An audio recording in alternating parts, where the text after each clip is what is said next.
Hi hello guys, very good morning. आप सभी का स्वागत है आपका अपना चैनल मैथ टॉपिक में। मैं जय सिंह। तो हम आपको ये बताएंगे कोऑर्डिनेट ज्योमेट्री यानी एडवांस का चैप्टर है कोऑर्डिनेट ज्योमेट्री, जो कि हम आपको आज बताएंगे और काफी सिंपल वे में बताएंगे, ट्रिक से बताएंगे। क्योंकि आपको पता होगा कि कोऑर्डिनेट ज्योमेट्री का जो कॉम्पिटिटिव एग्जाम में जिसका मार्किंग क्या होता है 2 नंबर का रहता है, नहीं 2 मार्क्स का रहता है। अगर पता नहीं है तो इस बार आप जान लीजिए। और जो आप लगभग 50% क्वेश्चन बनाते हैं मैथ्स का, वो आपका 0.5 to 0.75 मार्क्स का रहता है, वो 1 नंबर का भी नहीं रहता है। सोच लीजिए कि लगभग जो 10 से 12 क्वेश्चन एग्जाम में अगर मैथ्स में स्किप कर रहे हैं तो 1 नंबर या 1 नंबर से प्लस का क्वेश्चन आप स्किप करते हैं। और ये जो इसका रहता है कोऑर्डिनेट ज्योमेट्री का, आपको जो कॉम्पिटिटिव एग्जाम का जो रहता है वो 1.75 1.5 या 2 मार्क्स का रहता है। ये आप जान लीजिए, क्योंकि अगर आपको पता नहीं है तो, क्योंकि आपको हो सकता है कि आपको पता नहीं होगा और हम आपको वही टॉपिक कंप्लीट करवाएंगे इस चैनल पे, जो कि आपका मार्किंग होता है। लगभग 50% क्वेश्चन तो सब बनाते हैं, आपको भी पता है। नॉर्मल क्वेश्चन सब बनाते हैं, लेकिन जो कुछ स्टैंडर्ड क्वेश्चन होता है जो कि एडवांस मैथ का होता है वो हम बताएंगे इसी चैनल में बताएंगे। तो वीडियो को पूरा देखिएगा, स्किप नहीं कीजिएगा, तो आपको समझ में नहीं आएगा। और अगर चैनल पर नहीं तो रेड बटन पे क्लिक करके सब्सक्राइब कर दीजिएगा और बेल नोटिफिकेशन दबाना आप मत भूलिएगा, क्योंकि अगर बेल नोटिफिकेशन नहीं दबाते हैं तो आपको मेरा वीडियो का नोटिफिकेशन आपको नहीं मिल पाएगा, जिससे कि आपको पता नहीं चलेगा और क्लास आगे होगा, ओके, और आपको पता भी नहीं चलेगा। इसलिए बेल नोटिफिकेशन दबाना आपको जरूरी है। साथ साथ अगर शेयर भी कर सकते हैं तो शेयर भी कर दीजिएगा, क्योंकि कुछ आपको फ्रेंड्स हो गए उन्हें भी कुछ हेल्प हो सकेगा। चलिए बिना देर के वीडियो लेक्चर को शुरू करते हैं। आज का जो टॉपिक है वो कोऑर्डिनेट ज्योमेट्री है, जो कि हम अभी आपको बताए हैं कोऑर्डिनेट ज्योमेट्री। ओके,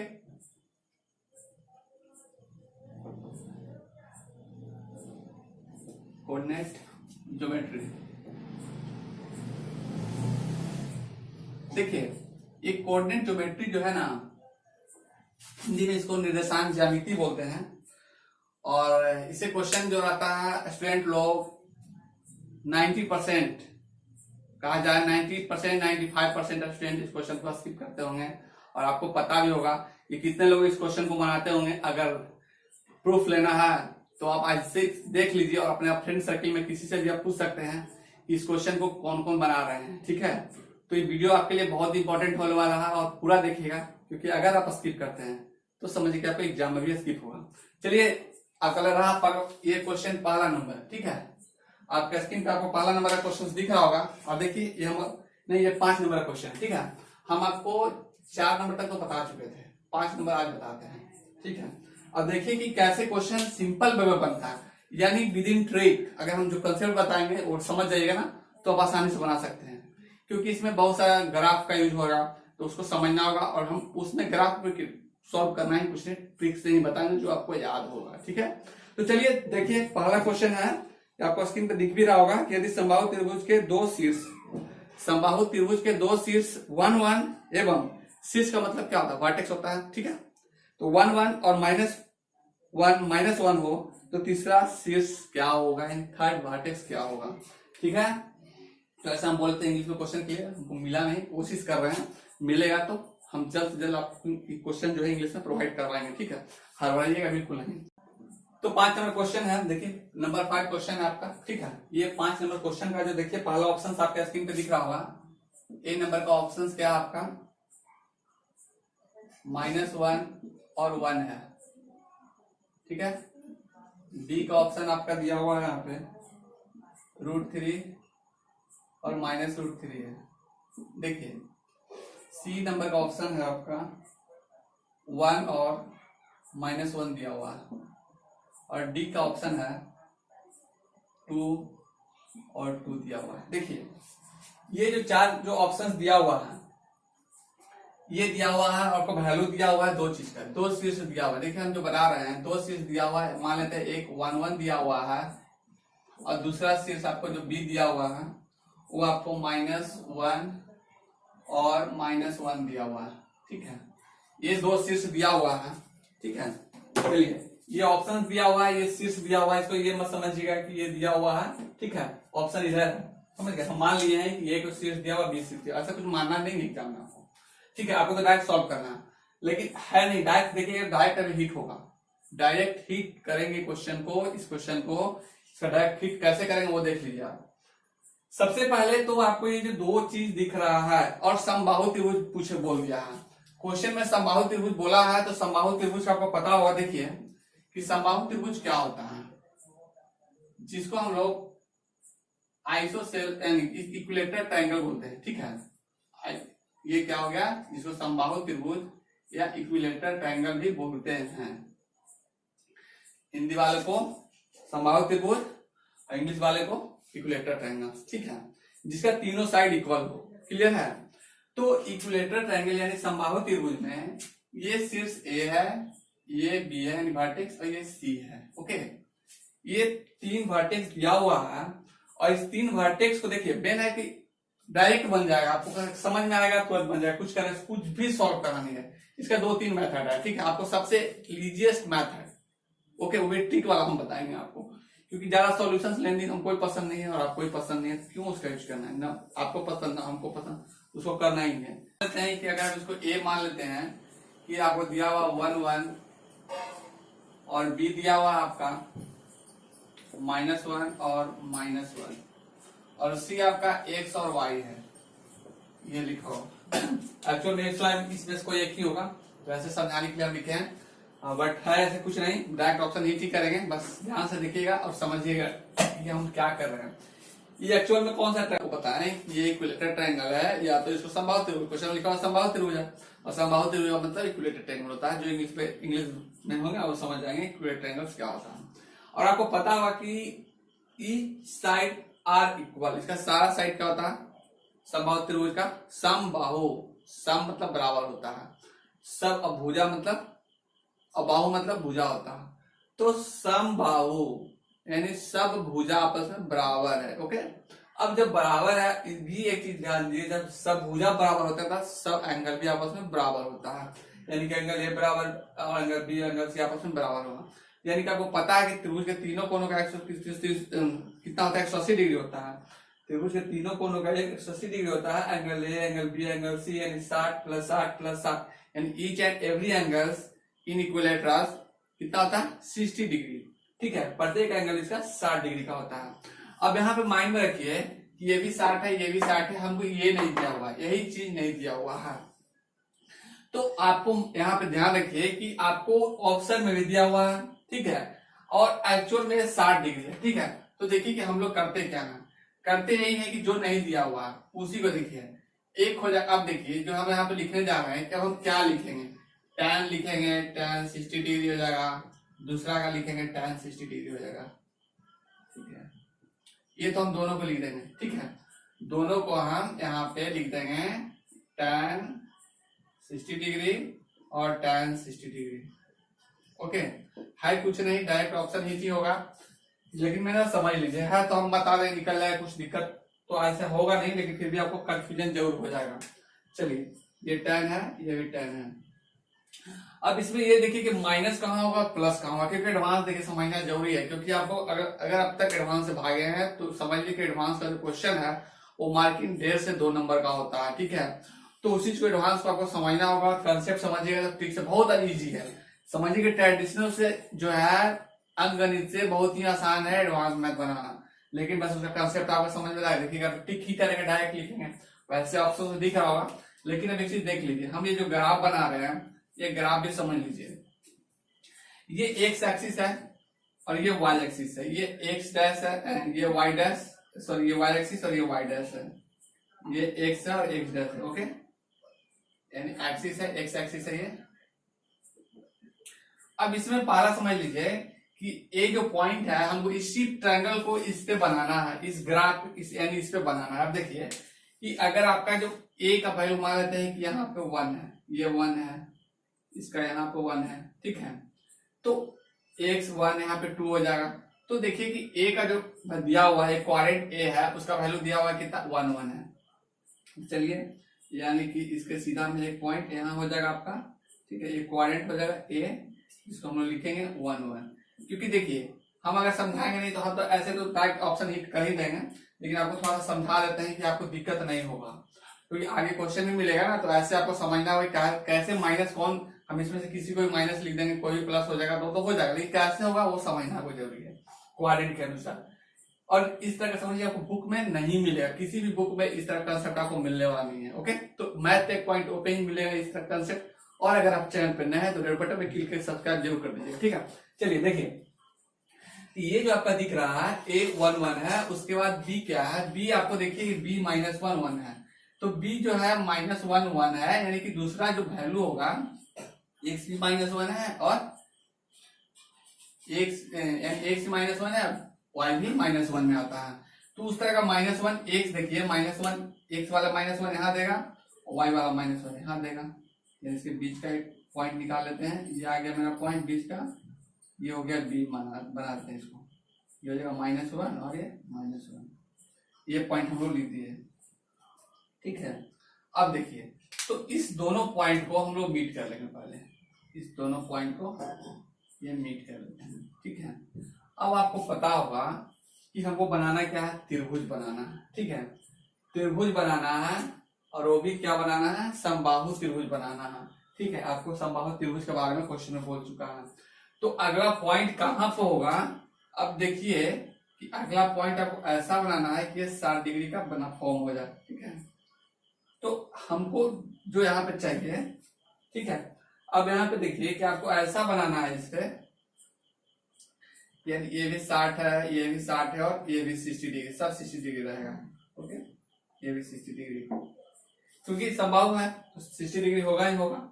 और जब 60 डिग्री होगा, ए बी और इसको सी लिख देते हैं, तब इसमें देख लीजिए जब क्या वैल्यू होगा, ये कितना वैल्यू होगा, क्योंकि ये तो 1 पे कट नहीं रहा है, 1 से ज्यादा जा रहा है, ठीक है। थोड़ा सा तिरछा हो गया है, उसे कंफ्यूज मत कीजिएगा। तो अब यहाँ पे देखिए कि आखिर हम 1 कर ही नहीं सकते हैं, क्योंकि ये संभावित त्रिभुज है, वो सीधा आएगा ही नहीं। तो अब यहाँ पे 60 डिग्री है, तो वैल्यू यहाँ पे देखिए ये एक्स एक्सिस है, ये वाई एक्सिस है। एक्स एक्सिस का पहला क्या है, पॉजिटिव वाला है, यानी tan 60 डिग्री हो जाएगा, tan 60 डिग्री हो जाएगा। और दूसरा जो वैल्यू होगा, ये वाई एक्सिस है, वो नेगेटिव में इस साइड का है, ठीक है। तो ये नेगेटिव माइनस tan 60 डिग्री होगा, ठीक है। ये माइनस tan 60 डिग्री, बस हमको यही समझाना था कि कैसे हम इसको लिख देंगे। हम तो वैल्यू यहाँ पे एक देख करके ही लिख देते, लेकिन आपको वो क्लियर नहीं होता, इसीलिए क्योंकि बहुत जरूरी है इसको समझाना, और समझ में नहीं आएगा तो बनेगा ही नहीं क्वेश्चन। क्योंकि बहुत सारे क्वेश्चन में आपको ऐसा क्वेश्चन आएगा, कंसेप्ट आपके माइंड में है ना, तो टिक करेगा। अब देखिए टिक करना है क्या, अब ये जैसे ही आपको दिख गया तो बोलिए अब करना क्या है सर, डायरेक्ट हम टिक करेंगे। देखिए tan 60 का वैल्यू क्या होता है, √3 होता है, और ये जो tan 60 ये भी √3 होता है, लेकिन माइनस है तो ये भी √3 हो जाएगा, माइनस √3 हो जाएगा। अब देखिए ऑप्शन कौन सा दिख रहा है, आपको स्क्रीन पे ऑप्शन दिख रहा होगा, ये बी नंबर ऑप्शन है।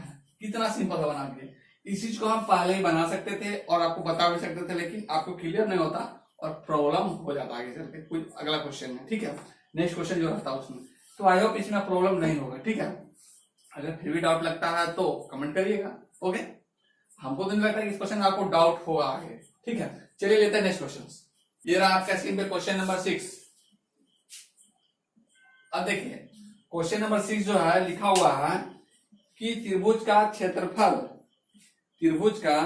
क्षेत्रफल ज्ञात करें जिसके शीर्ष निर्देशांक 4 0 -5 और 0 0 0 है। अब देखिए त्रिभुज का निकालना है क्षेत्रफल, जिसका आपको पहला ऑप्शन दिया हुआ है, ए नंबर में 24 है, बी में आपका दिया हुआ है 25 और नंबर सी में दिया हुआ है 16 और डी में दिया हुआ है आपका अनडिफाइंड, ठीक है। अनडिफाइंड दिया हुआ है, मतलब कि अननोन जो आंसर होगा इसमें से कोई नहीं होगा, वो है नन ऑफ दीज है, ठीक है। तो इसमें देखते हैं, चलिए त्रिभुज का क्षेत्रफल ज्ञात करें जिसका शीर्ष दिया हुआ है। अगर आप वर्टेक्स ले लेते हैं तो ए वर्टेक्स दिया हुआ है आपका, मान लेते हैं कि ये वर्टेक्स है तो 4 0 है, बी वर्टेक्स आपका दिया हुआ है -5 0 और वर्टेक्स सी दिया हुआ है आपका 0 0। अब हम देखिए क्वेश्चन जो है आपका दिख गया, आपका 3 टॉपिक इसको कैसे सॉल्व होता है। एरिया ऑफ ट्रायंगल निकालना है कि क्या होगा एरिया ऑफ ट्रायंगल। चलिए एरिया ऑफ ट्रायंगल का फार्मूला होता है, देखिए एरिया ऑफ ट्रायंगल अब तक जो आप देखे हैं कुछ इसमें अलग होगा, क्योंकि अब तक आप इस तरह का फॉर्म में नहीं देखे थे। एरिया ऑफ ट्रायंगल निकालने का जो था कोऑर्डिनेट ज्योमेट्री में, देखिए कैसे हम लोग एरिया ऑफ ट्रायंगल निकालते हैं, उसका फार्मूला देख लीजिए। फार्मूला है 1/2, ठीक है। और यहाँ पे हो जाएगा देखिए 1 1 1 x1 y1 x2 y2 और x3 y3, ये आपका फार्मूला हो गया। ठीक है, बस यही है, यानी कि डिटर्मिनेंट का फॉर्म में है। ठीक है, बस इस डिटर्मिनेंट को सॉल्व कर दीजिएगा, आपका आंसर आ जाएगा, चाहे जो भी हो। तो अगर क्लास 12 पढ़े हैं, वो भी साइंस से, मैथ से, तो आप आसानी से इसको बना सकते हैं। इस क्वेश्चन को बहुत ही सिंपल वे में देखिए, वो हम आपको आज कंसेप्ट दिखा देते हैं। चलिए, तो क्वेश्चन के अनुसार इसमें हम लिख देते हैं 1/2। ओके, 1 1 1 सम में है, तो लिख दिया हम भी। पहला है 4 0, दूसरा है -5 0, -5 0, ठीक है, और ये 0 0। अब देखिए इसका वैल्यू क्या हो गया, 0 हो गया। ठीक है, एरिया ऑफ ट्रायंगल्स 0 हो गया। तो जब एरिया ऑफ ट्रायंगल्स में 0 हो गया, तो 0 क्यों लिखती है, बोले सर 0 क्यों लिखती है? क्योंकि आपको डिटर्मिनेंट का रूल पता है कि कोई भी रो या कॉलम में सारा 0 होता है तो उसका वैल्यू 0 होता है, और 0 × हाफ 0 हो जाएगा। तो डायरेक्ट हो गया ना आंसर। यानी कि क्वेश्चन को देखते ही, यानी कि ये लिख करके सिर्फ हम इसलिए बता दिए क्योंकि आपको समझ में आ जाए कि आपको कैसे बनाना है। हम तो यहाँ पे 0 देखे, यहाँ पे 0 देखे, यहाँ पे 0 देखे, पता है एग्जाम में आपको डायरेक्ट ऑप्शन हिट कर लीजिएगा। लेकिन ये कंसेप्ट आपको माइंड में रहेगा तभी आप हिट कर सकते हैं। एडवांस ऐसा है कि अगर आपके पास कंसेप्ट है तो ऑप्शन हिट होगा, बस उसका वही ट्रिक है कि आपका कंसेप्ट इसमें ट्रिक है। बनाने का कोई जरूरत नहीं है इस क्वेश्चन को, ठीक है, लिखने का कोई झंझट नहीं है, डायरेक्ट देखिए और हिट कीजिए। 3 गो 0 है बस, और वो भी एक्स एक्सिस पे और वाई एक्सिस पे लगातार 3 0 है, उसका वैल्यू 0 हो जाएगा। ठीक है, तो इसमें से देखिए पहला 24 है जो कि दिख नहीं रहा है, और ये 25 ये भी नहीं है, 16 ये भी नहीं है, मेरा 0 है दिया हुआ, इनमें से कोई नहीं, यानी कि ये वाला आंसर हो जाएगा। ठीक है, अनडिटरमाइन है। ठीक है, तो अनडिटरमाइन 0 हो गया। ठीक है, तो इसमें से ये आपका आंसर हो गया। आई होप आपको समझ में आ गया होगा। चलिए लेते हैं नेक्स्ट क्वेश्चन। ये आपका स्क्रीन पर क्वेश्चन नंबर 7। अब देखिए ये क्वेश्चन नंबर 7 जो आपका स्क्रीन पर दिख रहा है, लिखा हुआ है कि बिंदु 0 0 5 5 और -5 5 एक त्रिभुज के शीर्ष है। तो यह किस प्रकार का त्रिभुज है? देखिए अब किस प्रकार का त्रिभुज है ये देखिए। पहला जो क्वेश्चन है, यहाँ पे ऑप्शन भी दिया हुआ है कि ए नंबर में ऑप्शन है आपका समबाहु है, समबाहु। नंबर बी ऑप्शन आपका है समकोण, समकोण। नंबर सी आपका ऑप्शन है समद्विबाहु, समद्विबाहु।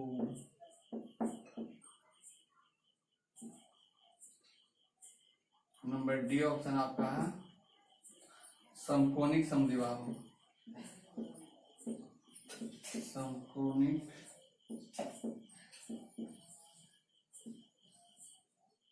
समद्विबाहु।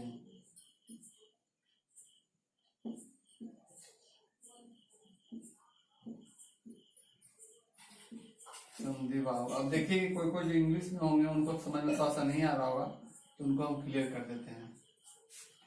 समबाहु का मतलब होता है इक्विलेटरल। ठीक है, समबाहु जो कि हम बताए थे, समबाहु का त्रिभुज मतलब इक्विलेटरल होता है। समकोण का मतलब राइट एंगल होता है।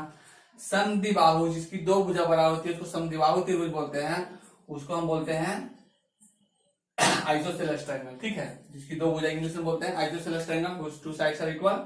और समकोणिक समद्विबाहु का मतलब हो गया कि वो तो 2 भुजा तो बराबर होगा लेकिन वो समकोण होगा। ठीक है, ये समद्विबाहु तो है लेकिन समकोण नहीं है। ये समकोणिक समद्विबाहु का मतलब समकोण होगा भी और समद्विबाहु भी होगा, यानी 2 भुजा बराबर होगा, 45-45 का होगा। और ये समकोण का होगा क्योंकि 60-45 का रेशियो होगा, 60-30 का रेशियो होगा। जबकि ये समकोणिक समद्विबाहु मतलब 45-45 का रेशियो होगा, इसका 45-45-90 का। ठीक है, तो ये है इसका। तो क्वेश्चन आपको ऑप्शन दिख रहा होगा, स्क्रीन पे दिख गया है, और आपको यहाँ पे लिखा हुआ है कि वो किस प्रकार का त्रिभुज है। तो देख लीजिए कि आपका ऑप्शन जो दिया हुआ है, ये जो वर्टेक्स है ये 0 0 है, वो डायरेक्ट बन जाएगा। हम आपको सिर्फ दिखा दे रहे हैं, नहीं तो समझिएगा, नहीं तो फिर कैसे बनेगा आपसे, समझाना तो हमको पड़ेगा। चलिए, और सी दिखा देते हैं आपको, ये -5 और 5 है। ठीक है, अब देखिए कि किस प्रकार का त्रिभुज बनेगा, वो फॉर्मेशन कैसा ट्रायंगल्स का। ये ट्रायंगल्स का फॉर्मेशन हम लोग देख लेते हैं कैसा हमारा ट्रायंगल बनेगा। ये 3 वर्टेक्स दिया हुआ है। ठीक है, तो वर्टेक्स दिया हुआ देखिए, एक्चुअल में ये ट्रायंगल ऐसे रहता है। चलिए हम लोग ट्रायंगल बनाते हैं, ये बी सी बन गया, हमको ये पता नहीं है कि कौन सा ट्रायंगल है। अब ये कौन सा ट्रायंगल बन रहा है हमको पता ही नहीं है, ए बी सी लिख दिए। अब चलिए, तो आपको ये तो पता होगा ना कि ए बी, बी सी और ए सी, इसको निकाल लेते हैं हम लोग, डिस्टेंस फार्मूला से ए बी निकालते हैं। चलिए, तो पहले जब हम लोग ए बी निकालते हैं, देखिए कितना सिंपल वे में ए बी निकल जाएगा, ए और बी। ओके, इसको क्या कीजिएगा, देखिए डायरेक्ट कर देते हैं हम लोग, A B x1 y1 x2 y2, ठीक है। तो 0 - 5, 0 - 5 का होल स्क्वायर, तो 0 तो खत्म हो गया, तो -5 का स्क्वायर करेंगे तो क्या हो जाएगा, 25 हो जाएगा। और इसका करेंगे तो क्या हो जाएगा, यानी 0 प्लस 0 - 5, फिर 5 का स्क्वायर, तो 25 हो गया, यानी कि √50 हो गया। और 50 का मतलब हो गया 5√2, ठीक है, हो गया। अब ए बी निकल गया, फिर बी सी निकालते हैं, इससे हमको पता चल जाएगा कौन कितना डिस्टेंस में है, ठीक है। डिस्टेंस हम निकाल लेते हैं, इसको हम लोग यूनिट लिखना चाहेंगे तो इसकी यूनिट लिख दीजिए, क्योंकि एग्जाम में हम लोग ऐसा नहीं लिखेंगे, हम लोग को जल्दी से करना है। अब देखिए ये बी हो गया, अब बीसी के बाद देखिए, जैसे बीसी लिख दिए, बीसी का फिर वही यूज करेंगे हम लोग, x1 y1 x2 y2, तो √x1 माइनस प्लस हो जाएगा, ये 5 हो जाएगा, ठीक है। देखिए एक्चुअल में जो हम फार्मूला लिखे हैं ना, वो हम लिख दे रहे हैं, ए बी का फार्मूला लिख दे रहे हैं डिस्टेंस फार्मूला से। और यहाँ पे जो भी है ए बी रहेगा, बी सी रहेगा, जिसको भी यूज करना है उसको कर सकते हैं आप।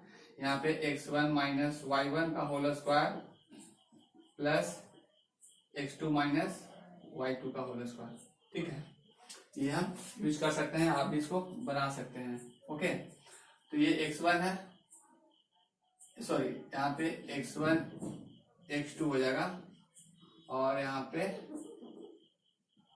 x1 सॉरी यहाँ पे y1 y2 हो जाएगा होल स्क्वायर, ठीक है। तो अब यहाँ पे देखिए, जैसे कि हम इसको बना रहे हैं, बीच में बना रहे हैं, तो 5 ये x1 है, ये y1 है, ये x2 है, ये y2 है, x1 - y2, ये माइनस प्लस हो जाएगा, ठीक है। तो कितना हो जाएगा, 5 5 10 का स्क्वायर, 10 का स्क्वायर क्या हो जाएगा, 100 हो जाएगा। चलिए डायरेक्ट लिख दिए। अब उसके बाद देखिए y1 - y2, तो 5 - 5 का स्क्वायर 0, 0 का स्क्वायर 0, खत्म हो गया, प्लस 0 बराबर √100 होते हैं 10 हो जाएगा, 10 स्क्वायर यूनिट। अब बीसी हो गया, तो एसी लिख देते हैं, एसी निकालते हैं, ठीक है। एसी भी वही है, 0 - 5 हो जाएगा 25, प्लस 0 - 5 25, ठीक है, यानी 25 25 50 हो जाएगा, और 5√2 हो जाएगा स्क्वायर यूनिट। अब यहाँ देखिए एक चीज याद करिए कि ये दोनों को जोड़ देंगे तो ये आ जाएगा क्या, ये दोनों को अगर जोड़ते हैं तो आपका ये आ जाएगा, देखिए 5 5 10, ठीक है। यहाँ पे अगर इसको आप ऐसा करते हैं कि दोनों का वर्ग कर देते हैं, इसके बाद इसको यानी कि दोनों को वर्ग कर करके जोड़ देते हैं और इसको भी वर्ग करते हैं, तो आ जाएगा देखिए इस फॉर्म में, देखिए यानी कि बीसी का स्क्वायर बराबर दो छोटी भुजाओं का स्क्वायर, ए बी का स्क्वायर प्लस ए सी का स्क्वायर, ठीक है। ये आप लोग पढ़ चुके हैं बहुत ही पहले, ठीक है।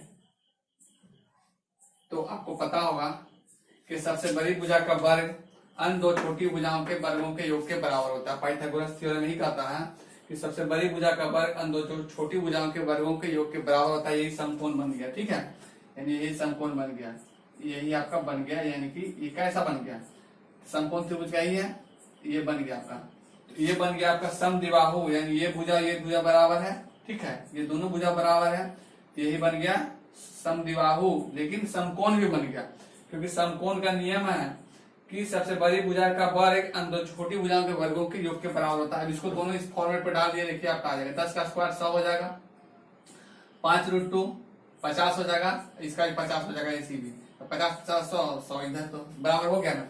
तो यानी कि दिख गया कि आपको समकोणिक हो गया। कौन सा समकोणिक हो गया, समद्विबाहु समकोण। तो ये सब ऑप्शन नहीं होगा और ऑप्शन होगा नंबर डी। ओके, तो आई होप आपको क्लियर हो गया होगा। मेन हमको पर्पस था कि इसको समझाने के लिए कि समद्विबाहु समकोण कैसे हो रहा है। आपको इसे डायरेक्ट निकाल करके आप हिट कर सकते थे, लेकिन समझाना मेरा पर्पस है, आपको कंसेप्ट आपको देना है, ठीक है। अगर समझ में आ रहा होगा तो लाइक जरूर जरूर दबाइएगा, ठीक है। और अगर चैनल पे नए होंगे तो रेड बटन पे क्लिक करके सब्सक्राइब भी कर लीजिएगा, ठीक है। चलिए लेते हैं नेक्स्ट क्वेश्चन। ये रहा आपका स्क्रीन पे क्वेश्चन नंबर 3। देखिए 3 नंबर क्वेश्चन है, लिखा हुआ है कि उन बिंदुओं का निर्देशांक ज्ञात करें जो बिंदु 1, 2, 11, 9 को मिलाने वाली रेखाओं को समद्विभाजित करती है। समद्विभाजक बिंदु निकालना है, ठीक है, यानी मिड पॉइंट जिसको बोलते हैं वो निकालना है आपको, ठीक है। तो अकॉर्डिंग टू क्वेश्चन चलिए देख लेते हैं कि पहला ऑप्शन जो दिया हुआ है, सॉरी ये 3 नंबर नहीं है, क्वेश्चन नंबर 8 है और 7 इसके पहले बताए थे आपको। 8 नंबर में लिखा हुआ देखिए कि जैसे कि आपको ये क्वेश्चन ऑप्शन नंबर इसका दिया हुआ है, पहला ऑप्शन में है 6 दिया हुआ है और 5.5 दिया हुआ है। ऑप्शन नंबर बी दिया हुआ है आपका 5 और 6 दिया हुआ है। सी दिया हुआ है आपका 5 और 5 दिया हुआ है और डी में दिया हुआ है आपका 6 और 6 दिया हुआ है। ये 4 ऑप्शन है आपके स्क्रीन पे। और उसके बाद क्वेश्चन में लिखा हुआ है कि 2 बिंदु है और मिड पॉइंट का हम आपको नहीं बताया तो रूल देख लीजिए। हर एक क्वेश्चन में कुछ अलग ट्विस्ट रहेगा और इस सबको आप लिखते कॉपी अपने कॉपी में मेंटेन करते चलिएगा, क्योंकि देखिए एग्जाम में यही सब यूज होता है, ठीक है, कि देखें और बैठ सीट करके आपको निकल जाना है। तो मिड पॉइंट कैसे निकालते हैं, यानी समद्विभाजक बिंदु, ठीक है। मिड पॉइंट को हम एम से डिनोट करेंगे और अगर एम होगा तो जैसे कि जैसे पहले समझ लीजिए, पहले ये एक रेखा है, ठीक है, लाइन है, ये ए है, ये बी है, इसका वैल्यू दिया हुआ है x1 y1 और ये दिया हुआ है आपका b जो है x2 और y2 है। तो एक विभाजक बिंदु m है, मान लेते हैं कि मिड पॉइंट m है, तो विभाजक बिंदु को हम लोग m लिखते हैं। तो m बराबर क्या हो जाएगा, m बराबर अगर xy है, x और y है, ठीक है, इसको हम लोग कैसे लिखेंगे, x1 प्लस x2 बाई 2 और ये क्या हो जाएगा y1 प्लस y2 बाई 2। ये दोनों के बीच का बिंदु निकालना है, तो दोनों के एक्स एक्सिस को ऐड करेंगे और 2 से डिवाइड कर देंगे, वाई एक्सिस को ऐड करेंगे और 2 से डिवाइड कर देंगे, तो आपका आंसर आ जाएगा। अब देखिए कि हमको कुछ करना ही नहीं है। अब आपको ऑप्शंस दिख गया होगा कि देखिए इसके जगह पे लिखा हुआ है आपका 1 2 1 है और एक 2 है और यहाँ पे दिया हुआ है 11 और 9 दिया हुआ है। अब देखिए जैसे ही दिख जाएगा और आपके माइंड में यह ऑलरेडी रहेगा, तो आपको क्या करना है कि आपको अब डायरेक्ट हिट करना है। वो देखिए हम आपको कैसे हिट करवाते हैं। आपको माइंड में है कि x1 प्लस x2 बाई 2 होता है, तो 1 प्लस 11 बाई 2 यानी 1 प्लस 11 कितना होता है, 12 होता है, और 12 बटे 2 कितना हो जाएगा, 6 हो जाएगा। चलिए पहला ऑप्शन खोजते हैं, 6 में एक्स एक्सिस पे 6 कहाँ है, देखिए यानी कि 2 को ऑप्शन खत्म हो गया, एक्स एक्सिस पे 6 2 को में है, ठीक है। चलिए यहाँ से ऑप्शन छाट लिए, 2 खत्म।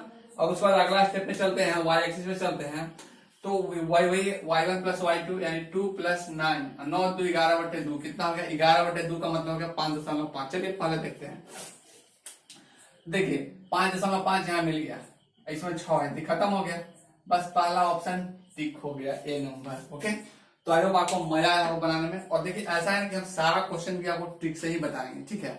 और अगर थोड़ा सा ट्रिक में आपको समझाएंगे नहीं ट्रिक के बारे में, तो आपको समझ में नहीं आएगा बनाइएगा कैसे, ठीक है। इसलिए हमको ट्रिक आपको समझाना जरूरी है, कंसेप्ट भी देना जरूरी है, तभी आप समझ पाइएगा और सीख भी पाइएगा। इसलिए आप चैनल पर रहे तो रेड बटन पे क्लिक करके सब्सक्राइब कर लीजिएगा और वीडियो अच्छा लगा होगा तो लाइक जरूर कीजिएगा, ठीक है, और शेयर भी कीजिएगा अपने दोस्तों के साथ। चलिए मिलते हैं नेक्स्ट क्लास में, तब तक के लिए थैंक यू, जय हिंद।